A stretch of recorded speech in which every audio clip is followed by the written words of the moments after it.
Mabema akwaba emfa umbra Ghana nsem TV GH so wofre me adwoa searching ebusuafo owura Kwabena Marfo journalist odi ni djuma despite media titiri pa Peace FM one Jerry na a hosty Ghana muntie every morning bia discussion about newspaper review na Kwabena Marfo trese or the warning way Emma NDC for sanso atonkra way the ama businessmen or Ghana hanom say NDC for Abba Power so your minister MP assemblyman whoever out any position basis you as a businessman or bed distract what with tax and unnecessary things just report the person to one Kwabena Marfo or do nyame so benanti Efi omo tesano anse Peace FM o tesano junction na o mane akwa akra na ho na Peace FM o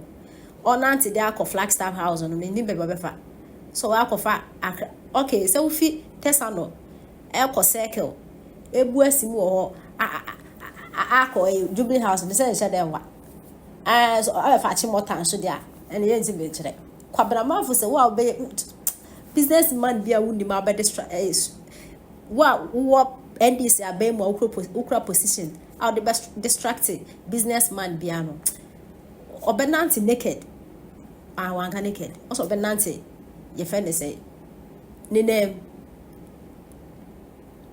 act of Jubilee house akoye demonstration etia His Excellency John Dramani Mahama so we are businessmen no mo hontom because ahoko bagan na have a business without paying tax even electricity krano light bill kro muntia omu dinsem hu no mu afa mu kuku no mu keka no mu ko mu kuruma be boka egu Ghana na ye citizens na ye ho akide na timanyini ni business na mo ha no mu bu akra obey demonstration esi am yetin se Kwabena Marfo de etudwa na wo ye ensamtrefo nsiemudie no grandpa yan no Chris do Ghana good Chris Majari Chris de say owura Alex Apeodade what ya brochire businessman what ya brochire ana wantene huahu ne se kuntunwan ya ne ntia na ekọ enti memra Ghana na memeboa meman na watu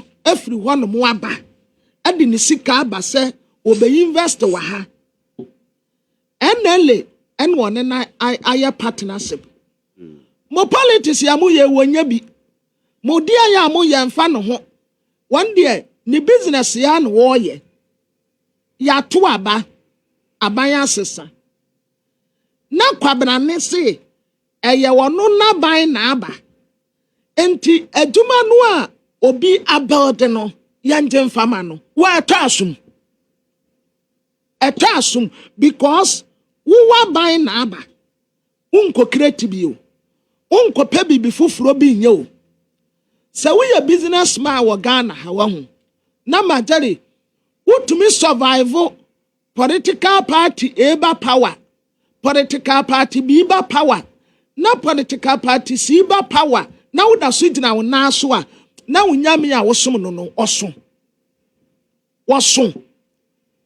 jeja abreso wo ho kofu abreso wo ho Professor Mills abreso wo ho Mampani na nado abreso se woda so tiase a JDM abreso wo ho no mo a na tese unyame do because of petty partisan politics aye de gunkofo aduma ye de tata nkofo ye de sankofo niama no Majari ensibio se woye Ghana ni me ya ka me nko ampo a wo mo se ye ne ane ye kwasra abrofo ne se aya wo mu me invest wa ha saka me nko a wo ho enkasa investment ni nyina ye fama Ghana fo na brofo no wo mu ntina wo mu krom ni yanso ye ntetire ye de na ekoye broni a ne ye kama ekoye bibini pe na esesei is enough and ye be gina de ama sankofo no mu atumi agina wo mu na so abadwuma wa ya esika be no wo mu nya ekankoa na bandwuma nyina abo aya private fuoyi ena atumi agina wo mu na so akurakura wo manya de besi nne yanje man Okay. Yanti mau because wa buy na aba power nti. Yanti na juma no fa ma wa asem wa taso. Kache Chris Dugan say metia no. Anya de asem nya da yemfa nkwa yemfie. Ono way. Kache Chris Dugan say metia no. Enra ya sanita no ba no kache say kache Chris say menim mi de ya tia no. Okay. But my dad can do no nti I think Ghanaian business people capacity no one kwade we have to just let them. Say mo be di bibi. Na sa Ghana ni wom. Sa we ya Ghana ni na wom bi. Na so we minister ana we ya swafo bi. Na opese odi favor amanoni ni jawa wo de be ka kire me. Sa businessman akro no bra be ka kire me. Me amesim pam ya ko president ho. Na Jubilee House e kwan wa. Me kwakura me nsa atade me de me bo beto so. Na manantia one man demonstration akọ president ho akọ katre ne say won sha ade ayede ye obi a wo ye Ghana ni de se wa ha. Because of mukakra mu bedi nti. Ye ne ankase ye be build ye ho. Ye build ye ne aye Ghana fo. Na wade aye ye na wa no waye. All right. Meda say high need to drop point tonight to media for the Ghana muntie. Mami akosi atonam amansancha me Kwabena Marfo. The obonkra mun sam so ya de to aso ne the interview so no e de ba be hye so anes. Ajari kitwa bi. Me nim sam kasa awan so wa na be. E de na sibio. Enesi ya okumi. Very sad. Yeah. Shocking because a sudden death and the 40 years. 40 years. My tell me can there be a say a man no. Yes, say ye yerenum. Yes, say ye manum no. Na ye niansu ye say ye ho. Wow. Would you say woman be fair, be nice to.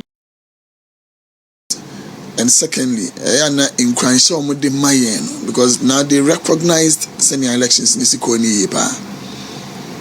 Near to now you probably don't even recognize it.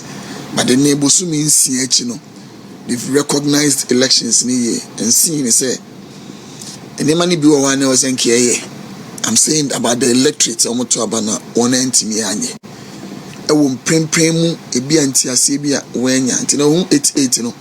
Now head do no NDC for Timoponi adwene wo ntimo de bebu mana what me hunu say one hour ba be hye mu ne nkomo ayedie no edi kan no hu kakra ho ehunu yanka me na say suma nko hene dia but in that no on Christ any the realization of it is so important when it tells you say going forward near na muntu enu omutu no sa kwanya ne babie mu a what happened in the last elections will not happen. Na nyame ya adom no nso dibuaye no on tie chi no de eba ne ye adwuma no wonti ase afi omo enya no odwumadi his excellency na do danko akufa do di ye no se na ye daachi ani mprempren mu emwa ani asetena pa na no ahwehwede am my Ghana ne mu nipa. I believe say the feedback that I am getting, and I believe sincerely say that is what most of my people are also getting. Because you caught nation meeting come and they encourage me anymore. Because kaoko not the encouragement in not the feedback, not the response in no na futu ma